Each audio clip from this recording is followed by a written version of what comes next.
today we're going to be sharing some really interesting and I think fun content with all of you. And before I get into a little bit about who we are and what we're going to talk about, I just want to encourage you to connect with us and engage with us either during this session or after this session on our social media channels. My name is Julie Thomas, and I am the CEO and President of ValueSelling Associates. And ValueSelling Associates is a firm that partners with B2B sales organizations all over the globe to bring them skills, tools, and process to improve their sales execution, qualification in order to qualify, advance, and close more sales. And this is our first leadership webinar where we're bringing together, I think, the best of two really interesting worlds.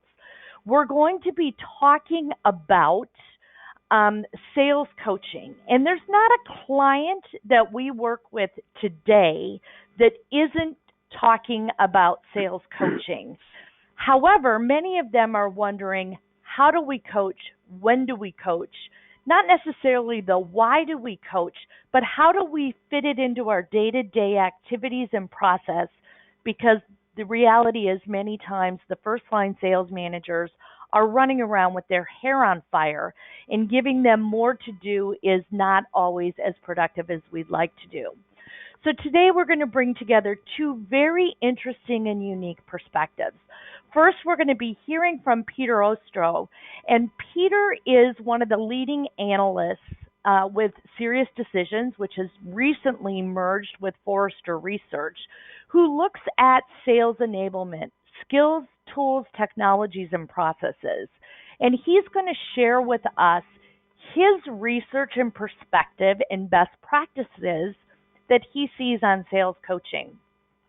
Then we're going to follow that with a very pragmatic, here's what we've done and the impact it's made, by welcoming Eric Schoch, who is just recently been promoted to Senior Vice President of Global Retail Sales at NCR Corporation. Eric is a longtime client of ValueSelling and is going to talk about their practical implementation of coaching and how he's created a culture to get it done, and share with the role that ValueSelling Framework and his partnership with ValueSelling has brought into that. So I am going to, without further ado, turn this over to Peter to share with us his perspective and research on the importance of sales coaching. Take it away, Peter. Thanks very much, Julie. Welcome, everybody, to our session today. So if Julie, you could just send that clicker over to me. I will show everybody what we've got from Serious Decisions. So at Serious Decisions, we spend a lot of time looking at, thinking about, and researching best practices in sales enablement from a few different lenses. They are the lenses of communications management, talent management, and asset management. And when it comes to sales coaching, one of the things that we often think about is what are the other parts of our daily existence or our experience where coaching actually can be applied? So we start with this metaphor here. Boxing. It's one of the oldest, it's one of the most established sports out there. Folks call it the sweet science.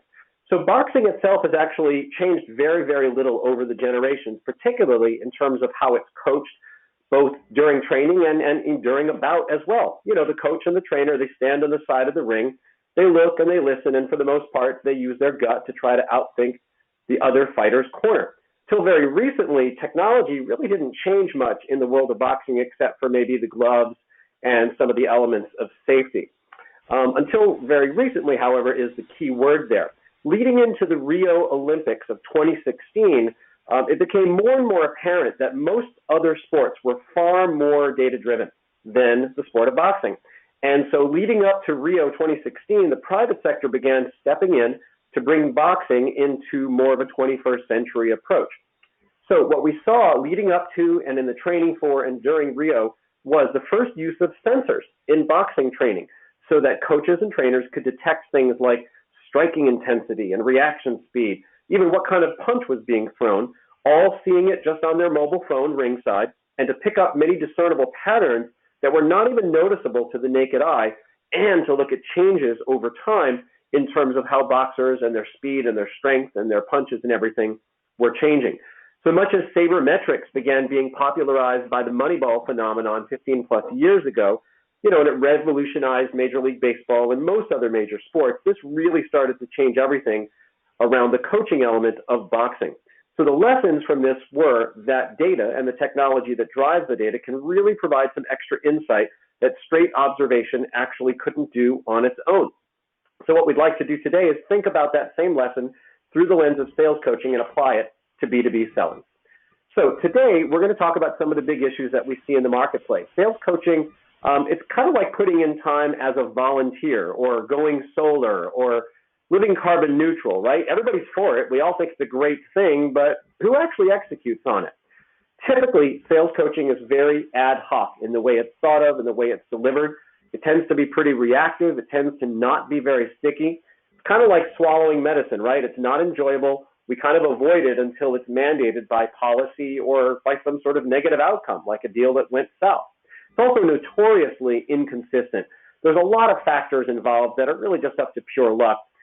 Whether the manager doing the coaching has received their own training on how to be a good coach, whether they are, manager and rep in the same location or not, same time zone or not. And it's also just as notoriously hard to measure coaching's effectiveness. So today we're going to talk a little bit more about the economics that support coaching as an initiative, look at the ROI involved. We'll look at 4 prime sales coaching elements and some data scattered throughout to support best practices in our coaching view. So to begin with, one of the things that we like to do at Serious Decisions is look at numbers and look at math and try to figure out where is the value in making certain business decisions. So on this slide, you see basically just 2 axes, right? The money axis on the left, which is revenue, and the time axis on the bottom, the x-axis, which is the chronology. And so what we really tend to look at here is think about a particular seller who works for your organization, or think about the territory or patch that seller covers. And so what we know is that every time you need to hire or bring up to speed a new seller, there's a period of time when that position is open before you make the hire, when that territory is probably a little bit profitable because you're not paying someone, but there's still hopefully some customers spending some money. That's a law of diminishing returns, however. It's not going to last that long. If we think about the overall lifespan of a seller, once they join your organization, for the first little while, that territory and that seller are a negative investment for you because you're training them. That's perfectly fine. We all get that. We hire folks with different levels of experience. Sometimes we build the skills. Sometimes we buy the skills. But for some period of time, whether it's a day or a month or a quarter, your new hire is not going to be positively productive in their role. Over time, however, as they start to get up to speed and they manage their territory, there's a time when their existence, their blue line, meets the green 0 profit line. And then, of course, when we do our final click, this is the juicy part of when a rep adds value to themselves, to our organization, and, of course, to their customers. So what we try to think about here is what are the ways in which sales enablement can add value to the organization by looking at the long-term or even the lifetime value of a seller. And at Serious Decisions, we think there's basically 4 ways in which sales enablement can impact this and adapt or control where these 2 lines, the blue and the green, actually go. First of all, you can try to shrink the time to competency, which is essentially the amount of time that it takes for a seller to become certifiably competent at all the skills, process, and knowledge components that they need to do their job super well. And when you have a good or great salesperson, that time to competency doesn't necessarily figure into their long-term lifetime value as a seller, but it is something that you can control. You can also control the quality of their work, of their execution, by making sure that the effectiveness of a seller, in addition to the efficiency of a seller, is top drawer, that they are certified and competent, as we said, on all the things that they need to know and be able to do in order to execute on their job responsibilities at a good or great level. Enablement can also control the ease of execution, making sure that reps have as much time as possible to do core selling activities and minimize the amount of time that they spend not selling, looking for things, traveling unnecessarily, filling out expense reports, whatever it might be. And then finally, we believe that the biggest lever that enablement has on how to make a sales rep's time with your organization profitable is how long they stay with you. On this chart here, the longer that blue line goes on and rises above the green line, your good and great sellers, well, they're the folks that are going to be very profitable. They're going to be performing well for themselves, for the company. And of course, we also know from our research that it usually takes about 3 months to hire, about 6 months to train, and all in, a couple of $100,000 to fully replace a full selling B2B sales rep. So, we also know that our longer tenured sellers outperform short-termers in every single research study that we've done, every single way we slice and dice the data. So the value here of making sure your good and great sellers are properly trained and well coached, and then most importantly, stay around a long time, that's really the focus of this part of our conversation. So when it comes to coaching, hey, Julie. Quick question for you. Whenever we talk about coaching, we tend to focus on the coach, him or herself, and making sure they have a process and the skills and a framework to do that. But as I look at your timeline here, one of the key success criteria, I think, is making sure that we are making sure that new hire is actually coachable. And when I think of coachability, I think there's a couple of things that are important. A, is that person willing to learn? B, does that person take feedback well? And are they somewhat able to accurately self-assess where they are on their skill journey and that road to competency? Do you see any best practices in making sure that we're bringing on people that can even coach up to the far right-hand side of this curve? Absolutely, Julie. We look at the sales talent life cycle as three major components. We call them attract, onboard, and optimize.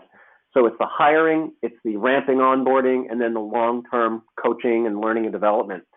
And one of the things that we tend to focus on with our customers is the competencies that are required, or the skills, process, and knowledge things that you got to have in hand to execute on the role. And what we tend to do is to divide those competencies up amongst those three components. So what does somebody have to be competent on to walk in the door on their first day of employment? What do they have to be competent on to either graduate from formal boot camp or onboarding, or at least be ready to start moving into the field? And then what do they have to be competent on to be fully productive, and eventually promotable? So I think your point there is well taken, Julie, because what we see is a lot of organizations talking to us, especially in a tight economy, about how hard it is to onboard folks effectively because sometimes they're not given, quote unquote, the right folks to onboard. So getting those competencies aligned between the three phases of the sales talent lifecycle is crucial. And we definitely see more and more sales enablement organizations starting to partner with the human capital management folks, the talent act people, to make sure that the clear role-specific competencies are well addressed so that, folks, what we expect folks to have on day one, if that includes coachability, is in fact a competency that they're arriving in our door with. Excellent. Thank you, Peter. You bet. And the other thing is employees are expecting coaching. When we look at coaching excellence, it requires three main things about the people that you guys, our guests today, are going to enable, whether they're sellers, customer success folks, partners, solution engineers, basically anyone who faces your buyers. First, let's talk about turnover and what that means. So we see in our research at Serious Decisions pretty hefty turnover stats, both voluntary and involuntary. That adds up to about 33% average corporate turnover amongst professional B2B sellers on an annualized basis. And as we mentioned, if you start to think about the cost of every single replacement, and we'll talk about that in a little bit more detail in a couple of minutes, the question for all of you folks who are our guests today is, can an investment of time or money or expertise in coaching mitigate the costs and the hassle of turnover? Secondly, we need to think about why people are leaving their jobs. What our research shows us is that these three major points, the compensation, intangibles, and management. Compensation, a lot of times it's over razor-thin margins between staying and going. Our sales operations strategies colleagues here at Sirius do a lot of research into sales comp and what are the different ways in which the variables involved can make a big difference in terms of reducing the tendency some folks have to leave over sometimes some pretty small change. The intangibles are particularly important with two key audiences that we see. So we've got high performers versus low performers. And of course, the high performing reps, people who beat their number every year, they're the ones you want to hire. And we also look at age cohorts, so millennials versus non-millennials. And those are the people who you kind of have to hire because the demographics now have millennials as the predominant age cohort in our workforce. Amongst your high performers and your millennials, we see more and more emphasis on things like corporate culture, commitment to doing good externally, developing me as a professional, not just paying me to do my job as a salesperson. Candidates and employees want to see a solid product roadmap, corporate responsibility, and really, really strong management. And that brings us actually to the number one concern amongst our high-performing reps when they're looking for a new company to sell for. That, for instance, is the competency of their first-line manager. So again, the question for you guys is, can a better understanding of the turnover motivators translated into coaching offerings mitigate that?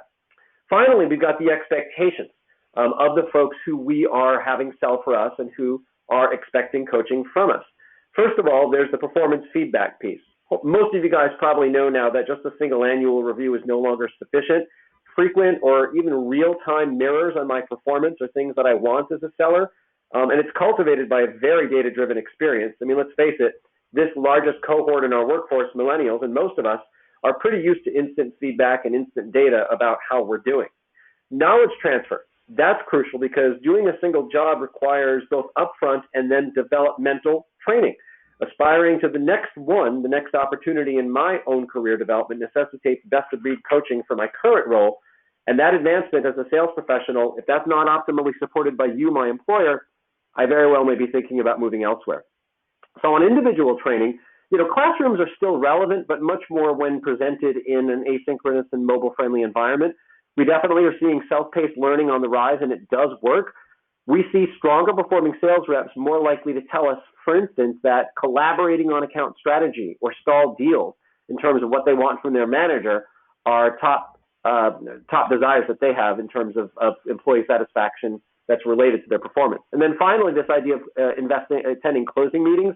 Maybe this is a result of helicopter parenting, or I've heard the word recently converted over to snowplow parenting with some of the recent scandals. But less cynically, it represents really a heightened awareness of the value of four-legged selling. And in fact, we see high-performing reps in our research much more likely to prioritize this than sellers who consistently miss quota. So again, finally, guys, the question for you is, can an acknowledgement of these workforce realities help mitigate turnover and create engagement? And is it worth the investment in your people from the standpoint of coaching? So got a couple of little ways of looking at this from a mathematical perspective here. Let's take a look at a calendar year and a sample small inside sales organization with 20 folks who are on quota, and their quotas are fairly modest, $30,000 per month. So the team is expected to book $7.2 million per year.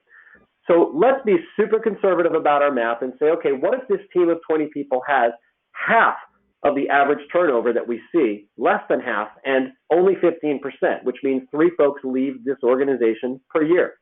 So let's just randomly say one person is going to leave us in February, and their 360 is going to be diminished by 330 because they're not here for most of the year. And then we'll, of course, look at the backfill. And let's say we have additional folks leaving in March and leaving in July. And so the loss of production from those individuals in those open territories starts to add up. But of course, we're going to hire to replace these people, even if it's in a reactive state.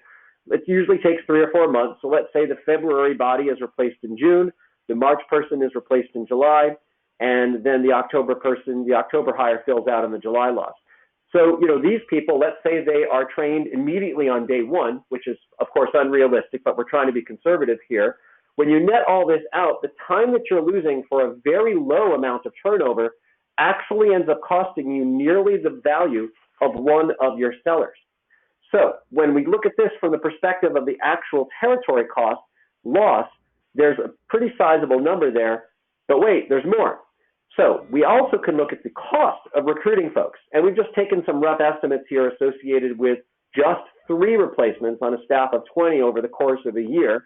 and you look at the training, the travel and entertainment, some of the hard costs and things like that. When we add back in the data from the previous slide, here's the actual cost of turnover based on a very low turnover amount of just 15%. That's less than half of the 30 plus that we tend to see on average overall.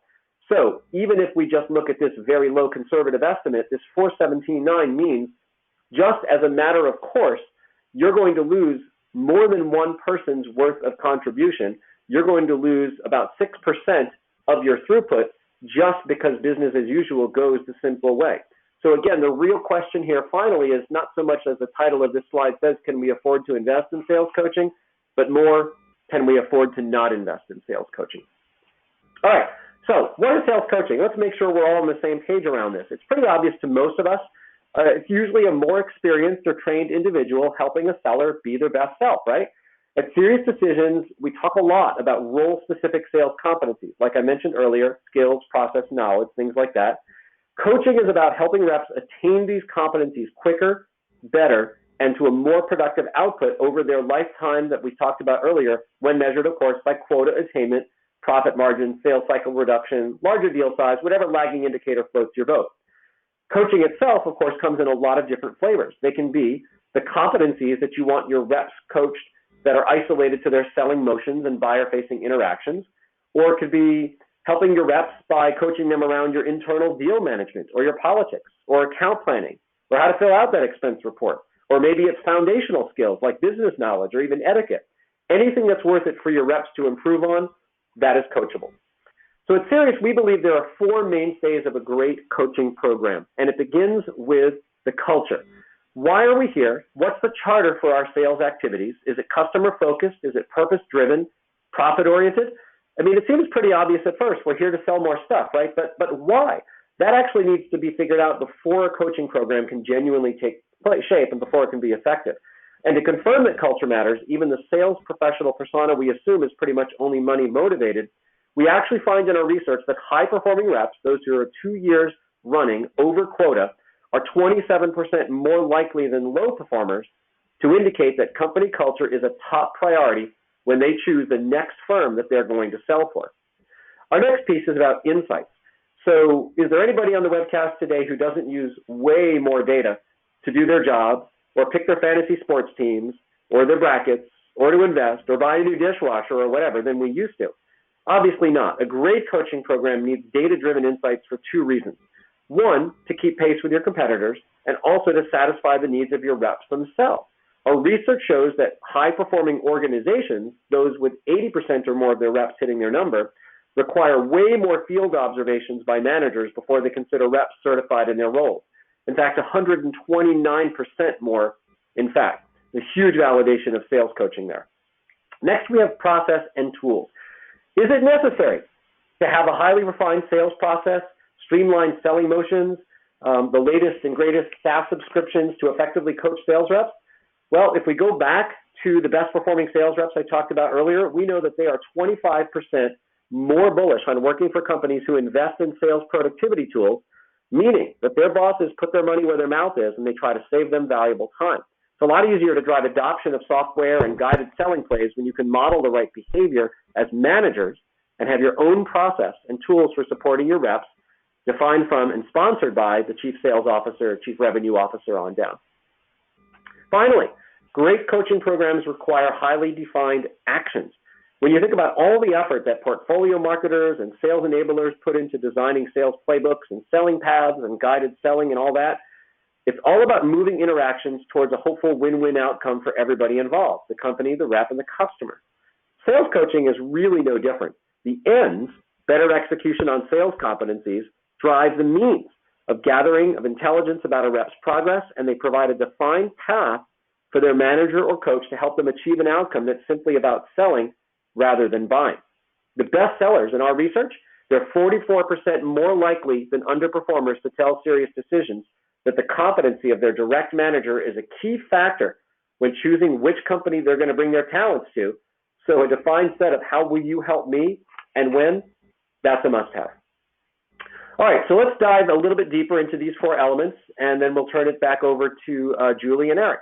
So first, let's talk about culture. That's probably the most important mainstay of a coaching program because the other three are not going to work in a toxic environment. Coaching in those types of organizations becomes more punitive, it's mandated, and it's suspect. It's seen through the wrong lens, really. On the other hand, I love when we have clients, multiple ones actually, who require things like community service as part of their onboarding. It's awesome to see. So the first key component of culture is to understand that coaching is not telling. We were all given one mouth and two ears for a reason, not just as salespeople, but as coaches. Listening and self-discovery on the part of your rep, it's all about the ability to use for you to use your ears and for them to use their mouth. Managers should definitely try simply to speak less. They need, therefore, training and conversational, even therapy-style conversations to elicit reps' comfort level when speaking out. You got to have your rep be comfortable saying, look, I've identified this issue and I want to bring it up to you. If a rep isn't asking for your help on something, you're probably not coaching effectively. Don't even bother pretending that you are just by telling them what to do. Secondly, coaching has to be part of every single part of your sales cycle. In the account planning stage, you've got to make sure that coaching helps them with discovery, building the org chart, planning out their attack. In the preparation stage, before calls, are you going to be leveraging things like video coaching and battle cards, materials and questions and persona reviews and things like that? Execution part of your selling stage, even potentially during a call, during a meeting, either as a four-legged sales call or even with some tech-enabled environments where you can listen and even whisper a little bit. And then, of course, overall, in the performance part of someone's career with you, deal review, what went right, what went wrong, and focusing again on the learning and the development, not so much on the punitive. The final piece about culture is that it has to be part of career development. We all know that great players don't always make great coaches. Here in Boston, the best example of that is probably Ted Williams, right? Best hitter of all time and officially made the Bleacher Report's list of 10 worst managers of all time because the competencies for managing the Washington Senators and then Texas Rangers were not well defined for Ted Williams' bosses. So great players don't always make great coaches, but there are generally some high potentials. This is different from high performers on most sales teams. So as coaches, you need to focus on the folks who are willing to learn and adopt and adapt and show promise for their own potential to manage beyond improving their own performance. Again, remember, coaching is more than just inspiring better deal results. It's developmental, it's inspirational, and a lot of ationals that we can use to drive down the cost of turnover that we discussed earlier. We see this showing up in a lot of different ways in our research. We see the development and the emergence of this field sales coach role, a great interim role in between seller and manager. And again, finally, this stuff sends a great message to everyone, including your customers. I mean, for me, I love when I'm in a restaurant and I see a new server coming to the table, trailing their manager. It's a sign that this company is investing in talent management. That means something to me in my sense of loyalty to their brand. I know we've got a couple of questions that are coming in. You guys can use the panel to do that, and we'll address those in real time and certainly at the end as necessary. So let's now talk about insights. This is about your measurement and your dashboarding components of a great coaching program. First, we begin with the idea of observation. Now, this sounds pretty obvious, but a lot of managers just kind of manage from their Salesforce automation platform or, unfortunately, just from their back office. The thing about managing and observation is that it requires 4 legs. A cadence for regular observation in order to validate the eventual data that's coming through and help drive the best deal outcomes. Beyond the buyer-facing sales motions, too, intangibles can be seen in the observation part of this, like attitude, which is actually a very acceptable and measurable thing. Here's a crazy stat for you. 48% of high-performing sales reps tell us that the in-field observation is one of their favorite ways to be trained. That number is only 15% among poor performers. If anybody's doing the math, that's a 260-something% differential. Then we talk about dashboard metrics. Everything that you do in coaching has to be tied to performance. But of course, what performance factors should sales enablement be using? Do you use lagging indicators? Do you use leading? Do you use learning? We're actually going to publish next week a really cool model on how to measure sales enablement. And our general idea is that you have to look at the activities, the feedback, adoption, and finally the impact of everything you do as sales enablers. For something like sales coaching, is it reasonable to say that the entire sales force ended up hitting its number last quarter because we coached better? a little too easy to call that fake news because of all the other inputs that are naturally involved, like product, marketing, pricing, things like that, that can legitimately influence sales outcomes. We believe that what you can control should be what you can measure. So you need to really focus on the causable results rather than the correlated ones or those that can't even be connected. So for sales coaching, we look at things like shorter time to competency for new hires, or for product rollouts to tenured hires. Or did the more coached or formally certified reps hit their number than uncoached reps, like in an A/B test? We have one customer that we'll be featuring on stage at our summit in May who's going to talk about their field sales coaching A/B testing story. It's a great program of the year. Did the rollout of a new methodology or productivity tool take less downtime or get better feedback scores or reach better adoption rates? What about lower turnover? There's some real definitive signs of great coaching that can be appreciated by a chief revenue officer as contributing to overall sales success without trying to draw that really tenuous line between we did this in enablement and our sales cycle got shorter, or our deal size went up, or we hit our number, because there are just so many other contributing factors to those. But do allow me to contradict myself in one way. If you've got a highly evolved sales enablement lab environment at your disposal, do look at the lagging indicators such as bookings, the way that A/B tests that I talked about our customer is going to be doing just next month at our event. There are some ways to do it, but it's quite challenging. The last component of insights is about connections. Actions are leading, sales metrics are lagging. Everybody wants that holy grail metric, What is the clear indicator that my coaching is working? Are people making more calls per day? Are we hitting their number? Coaching has to be applied in order to improve the deployment of the things that we know already are working well. You guys can replicate the action or performance connections of your best reps. You can do a time and motion study like we do for some of our customers to streamline those rep minutes and hours. Anything to identify basically what does good look like in our top performers, and then specifically coach to making sure your middle performers move the needle for you. And we all know that that's the best path to overall team improvement. Peter, quick question here. When you talk about the regular observation of cadence, one of the things we often hear from sales managers is, I just don't have the time, which is often a bush that they're hiding behind. But does your research show you any data based on span of control and timing of this regular observation for it to really maximize the effectiveness of this partnership between the rep and the manager to get better over time? It does. And for the record, I did not know you were going to ask that question, so you didn't give me a great segue on purpose, but you gave me one. And thank you. Yeah, we do have research. We actually ask a real fun question of reps and managers, which is, how do you spend your time? And how would you prefer to spend your time? And we actually see that high-performing sales managers, first-line managers, want to spend more time in these one-on-one interactions, providing coaching and other support to their sellers than they typically are given to do it. So when folks say, I don't have the time to do it, I'm not going to make a blanket statement, Julie, and say, oh, those are just all the bad managers out there. But the data shows that both reps and managers do want more time together. The challenge, of course, is all of the other demands on a manager's time.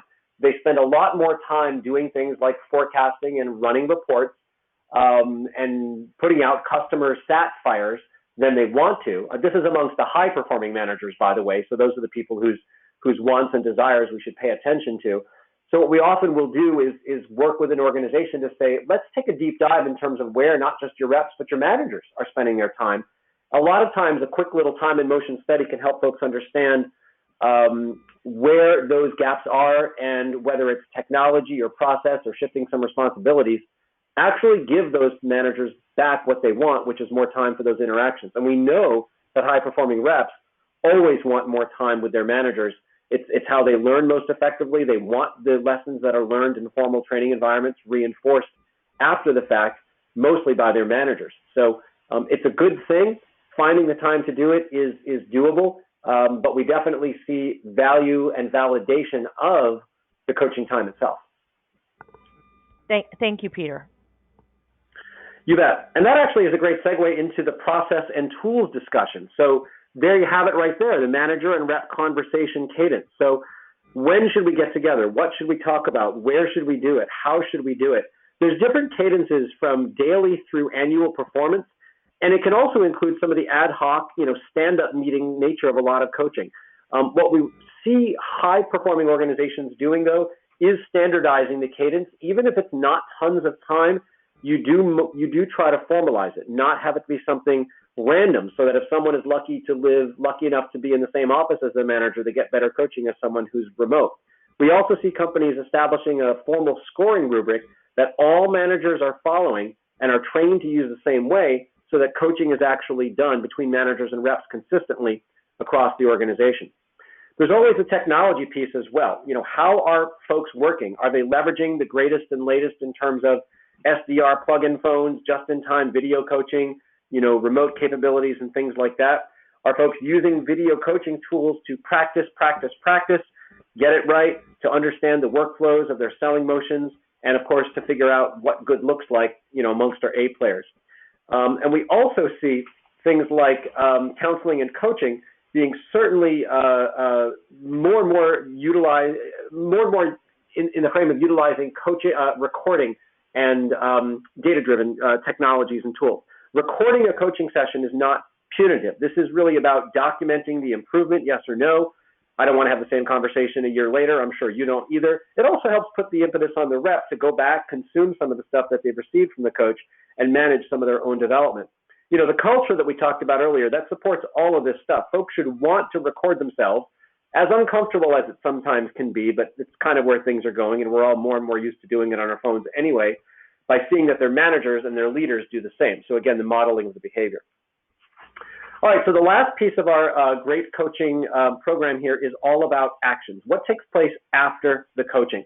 First of all, what are the goals? Intermediate, medium, and short and long-term goals. Beyond just nodding heads, we need to make sure that rep behavior has changed or will change.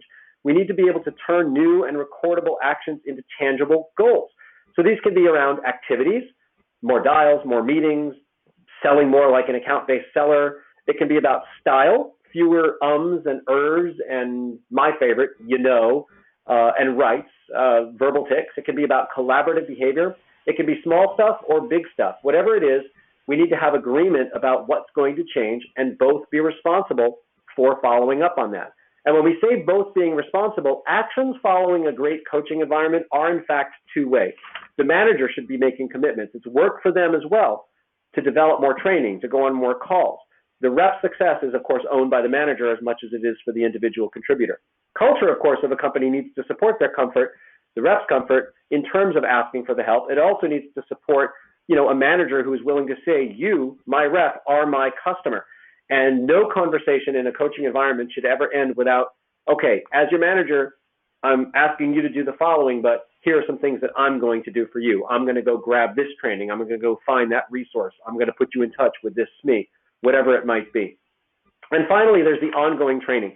It's important to aggregate the coaching session outputs from across the team and understand what kind of messages and signals we're getting. If a lot of folks are asking for competitive intelligence or a revised elevator pitch, this actually means that the library of what we use to teach folks has some gaps in it. This also helps send a great cultural message and speaks to the benefits of sales advocacy, which is how do we actually listen to and get feedback and insights from our sellers. We use the term concierges, coaches, and counsels to suss out their opinions, their observations, their suggestions, their ideas, which of course come in the big part from the folks who they are selling to, and it's their best opportunity to find out what's going out on the street. Okay, so just before I turn it back over to Julie and we hear from Eric, let's wrap up our look at great coaching by taking a peek at what's been happening, not the last 6 games, but in general with my hometown Boston Red Sox over the last, call it 18 months. Former manager John Farrell won the super competitive American League East Division 3 out of 5 years, including a World Series over the Cards in 2013. In fact, after 2 consecutive division wins, he was nevertheless fired in October of 2017. Why? Because he was managing well, but he was not coaching to the exceedingly high expectations of ownership, the media, or the fan base. So last year, we won our 4th trophy, and nobody even talks about the curse of the Bambino anymore. That was the maiden season for our new manager, Alex Cora, who totally gets all 4 tenets of our great coaching program. We talked about culture in terms of sales coaching. Alex Cora connects with our players better than anyone ever expected. It doesn't hurt that he's young for a manager, I think early 40s. He's a fellow millennial, he's a Latino and bilingual, but also he stresses a very collaborative, non-punitive culture that values input from everybody on the team.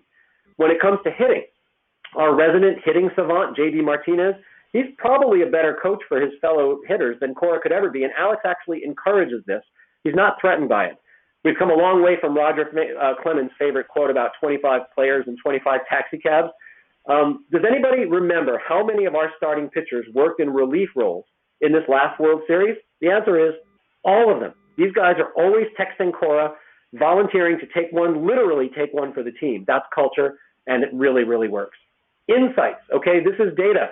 The Red Sox were not the first team to adopt the Moneyball approach, but they were the first people to hire crazy smart, a little weird, but pretty good guy, Bill James, the father of sabermetrics, to work for them.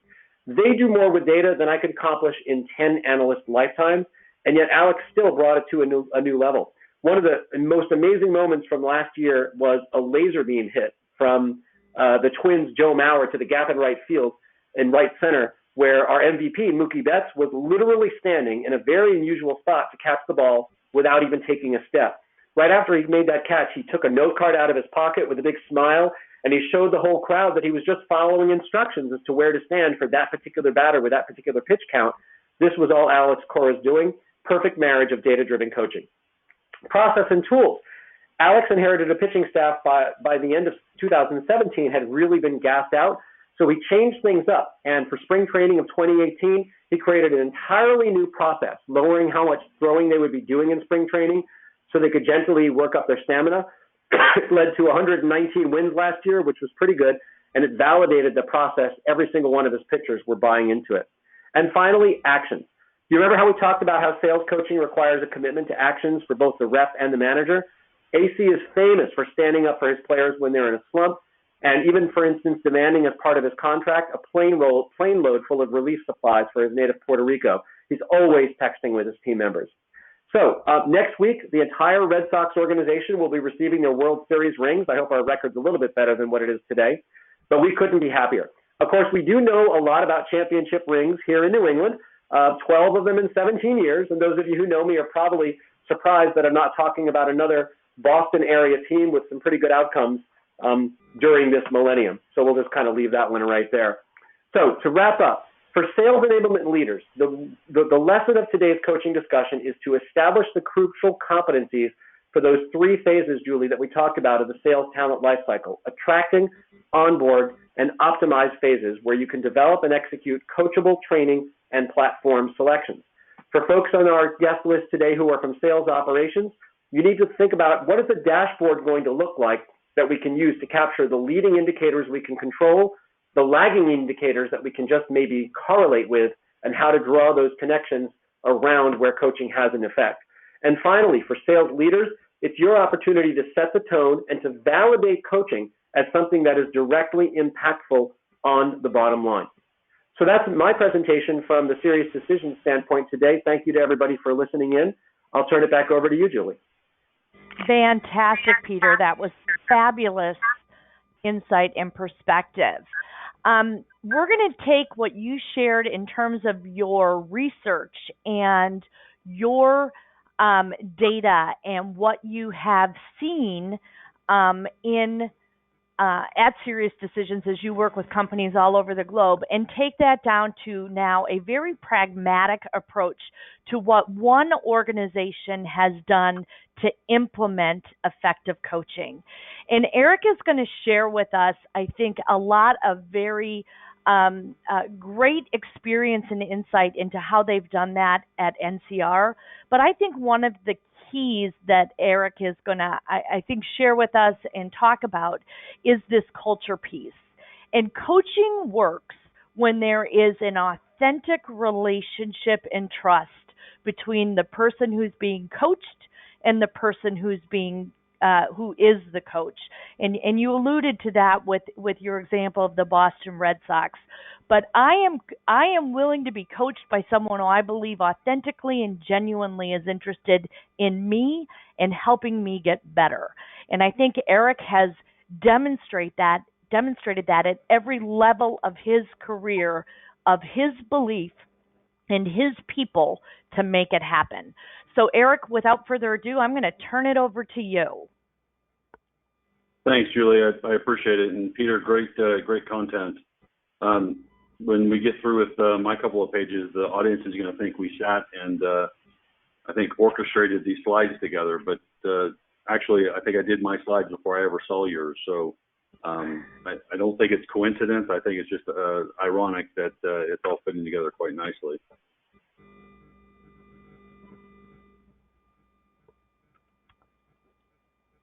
Do we have controls to you, Eric? Have I done that correctly? I don't know yet. Try to there advance. We go. Yep. Yes. Perfect.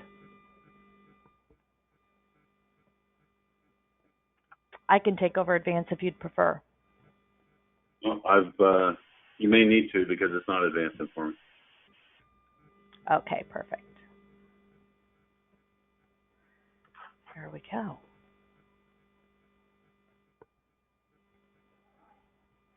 So just a quick introduction to myself through the lens of my career experience. I've had the fortune of working at 5 great technology companies my entire career, and I've held executive leadership roles not only in sales and go-to-market activities and functions on a regional basis and on a global basis, but I've also had the honor of running global business units and having products and services responsibility as well as go-to-market. And I've done that across multiple different market transitions. And what I can tell you, regardless of the market transition you're in, regardless of the company you're in, I can advocate to everybody that the principles that Peter outlined are ones that you can leverage, and you can leverage to make a really positive impact to your people, to your company, and quite frankly to your customers. Currently, I'm at NCR, and I'm leading our digital transformation of our retail customers around the globe. And we're in a really big change environment. We're in the middle of a very large market transition, and NCR is also in a big transition. And so I've been here for 2 years, and I've put a lot of focus and time into building our sales culture, and two of the foundational elements of our sales culture. One is coaching, and the second is value selling. And what I'm going to do in the next couple of slides is just take you through a little bit of that journey and experience. Next slide.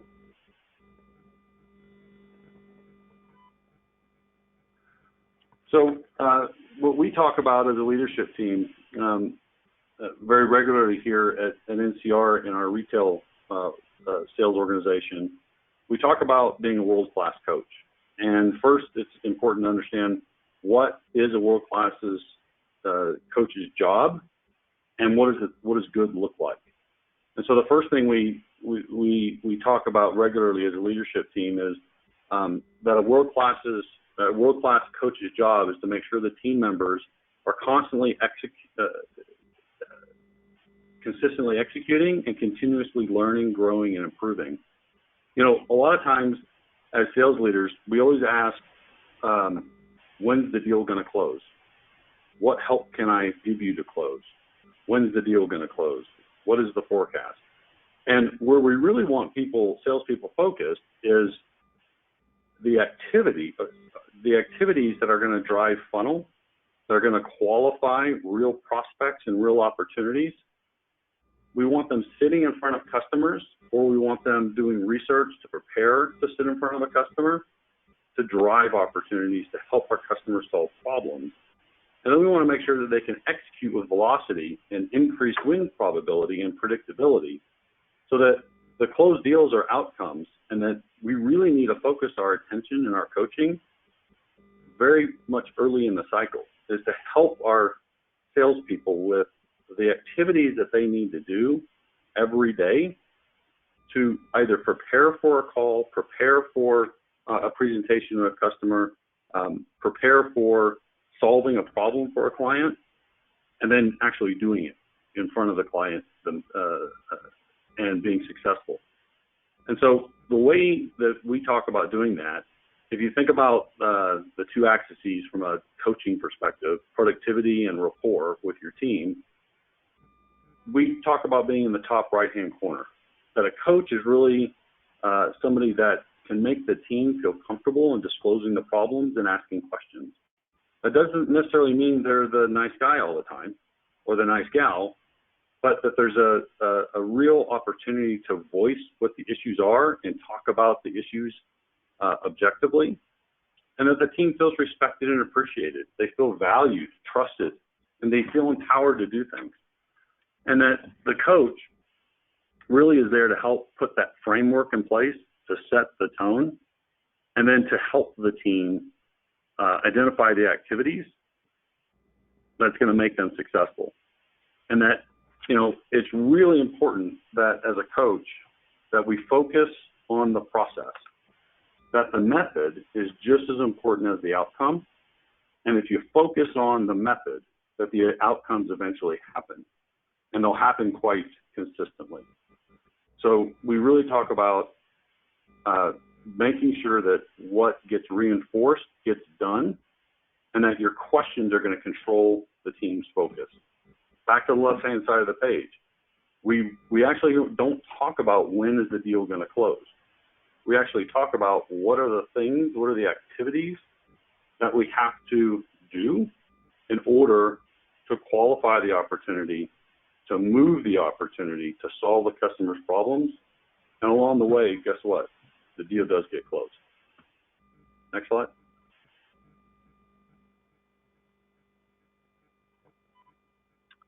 And we believe that the best way to systematically improve our sales performance, and we've actually seen this, is by providing constructive coaching and feedback actually on a weekly basis.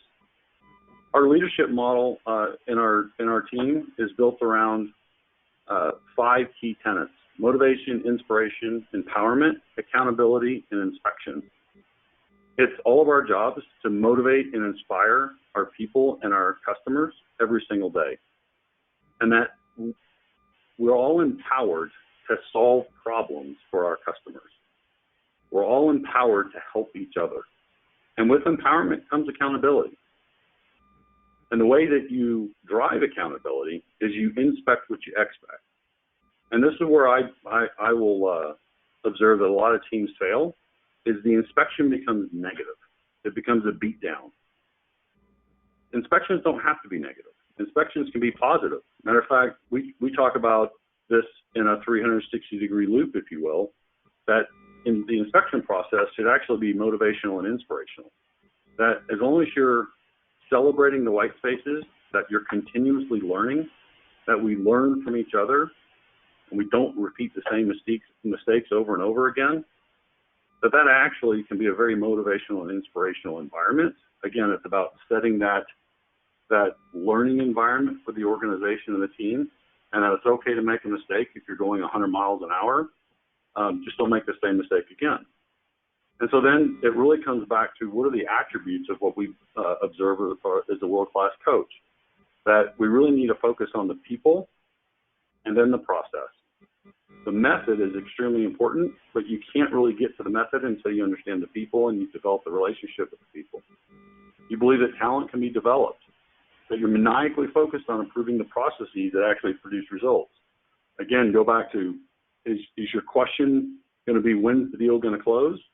Or is your question going to be what are the activities that we're driving that will help enable us to either add more funnel, close more opportunities, and solve more problems for the customers?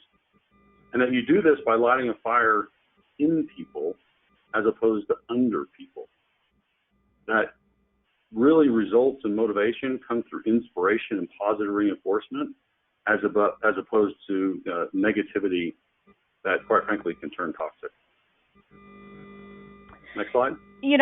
Eric, I so appreciate what you said, and I think inspection often To many people, they feel like they're the home inspector when you're buying a new home, and their job is to go in and find out everything that needs to be fixed or isn't working at its optimal level. And the reality is, good coaching is inspecting to recognize what is also going right. And when there's a good balance between inspecting and recognizing, and what Ken Blanchard used to call catch them doing something good, as well as the constructive, redirectional, behavior-focused, constructive feedback, then that's where I think the magic happens. Yeah, I couldn't agree more with you, Julie. I think you're spot on.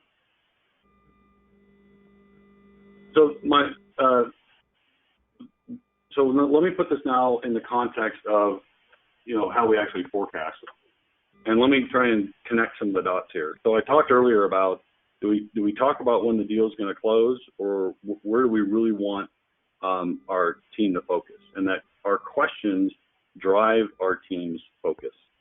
And whether it's the dialogue with a regional vice president, whether it's a regional vice president's dialogue with a second line or first line manager, or whether it's a dialogue with a sales representative, I really truly believe that our questions drive the focus of our team. And so what we've done is we've implemented value selling, and we've used the value selling QP formula as an objective criteria to improve our forecast accuracy, but probably more importantly, to drive the dialogue around what activities are we doing to not only identify opportunities, qualify opportunities, but then move those through the funnel and ultimately solve a customer's problem. And so we've taken the QP formula and we've added, from a forecasting perspective, a fifth element saying, are all the risks mitigated from a should I commit this deal in the quarter that it's going to close? And then we've used that objective criteria, if you will, and scored our opportunities. So it's such that if you commit a deal and it has 3 or less of the 5 objective criteria, it's scored as red, 4 of 5 is a yellow, and 5 of 5 is a green. And the commit risk on the far right are not made up numbers. We've actually tracked this for the last 7 quarters. And what we find is deals that are committed that are green close 100% of the time. Deals that are yellow that are committed are closed 75% of the time. And deals that are red that are committed are closed 50% of the time. So I thought it was just an interesting set of data to share with our industry colleagues, that using a coaching framework and then using objective criteria as a taxonomy, if you will, within that coaching framework, that all that can be used to improve our forecast accuracy. And that you see the forecast accuracy expectations at the top right, that from an account executive all the way through to myself, we're held to a very high forecast accuracy set of metrics. As an account executive, 95 to 110%, and myself at 99 to 107%. Last slide. Yes, awesome. Great marriage between process, methodology, skills, tools, and execution, not only at the rep level, but at the manager level. Love it. Thank you for sharing that, Eric. Absolutely. So the last line, I know we're running short on time, but I wanted to touch quickly on our cadence and kind of how we wrap all this together. And that our cadence, we try and think about it as doing the right things right all of the time. And we try and put it into a very simple framework so that it's very repeatable. So that on a weekly, monthly, and quarterly basis, we have the same activities happening in each region of the globe and then at a global level. Such that every week we have an orders and revenue commit for the week, month, and quarter. We have a weekly coaching conversation between every rep and every leader. And that then we're talking about that coaching conversation through the context of activities. And on the right-hand side are examples of activities that we expect from an activity-based management perspective. Then on a monthly basis, we have an orders and revenue forecast for the current quarter and the upcoming quarter. We do that every month, actually week 2 of every month. And then we also talk about our activities and performance to plan on a monthly basis. And then quarterly, we have our quarterly business reviews. We have another set of forecasts that not only forecast Q now, but essentially full year. And we also talk about activities and performance through our coaching sessions, our performance to plan, and how we're doing from an activity-based management perspective. So I'll stop there. I know we're at the top of the hour, but these were the kind of how we implement things at NCR in our retail sales organization.